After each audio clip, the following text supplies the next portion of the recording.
नीलची आजपासून स्कूल सुरू झालेली आहे 12 ऑगस्ट पासून. तर अमेरिकेमध्ये आमच्या सिटीमधली शाळा 12 ऑगस्ट पासून सुरू झालेली आहे. वेगवेगळ्या सिटीमध्ये वेगवेगळ्या स्टेटमध्ये वेगवेगळ्या दिवशी सुरू होत असतात. तर याची आजपासून सुरू होत आहे आणि हा आता 8वीत गेलेला आहे नील.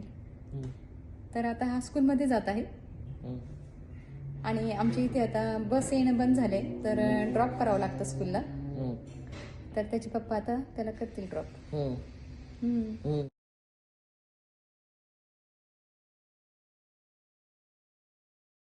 जा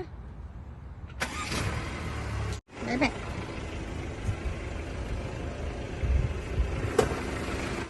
हे बघा नील आता स्कूलमधून जाऊन आलाय. कसा गेला आजचा दिवस? खूप खूप छान गेला.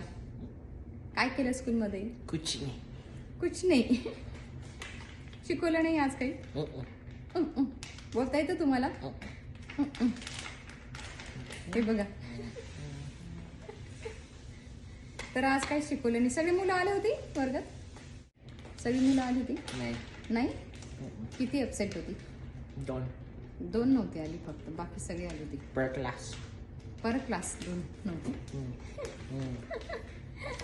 तुमच्या क्लासमधली फक्त 2 नव्हती ना? हे बघा, तुम्ही म्हणत असाल स्वेटर घालून इथे कडक उन्हाळा चालू आहे, पण त्यांच्या स्कूलमध्ये खूप थंड असतं.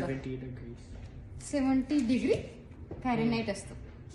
70 डिग्री फॅरेनहाइट म्हणजे अगदी थंड असतं.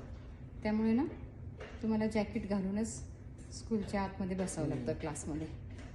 म्हणून तो स्वेटर घेऊन गेलेला. त्याला सांगितलंय बाहेर आलं की उन्हात काढून ठेवायचं, त्यातच नीट बसायचं. तर चला, तुम्हाला हा छोटासा ब्लॉग कसा वाटला नक्की सांगा आणि आवडल्यास लाईक करा, शेअर करा. धन्यवाद.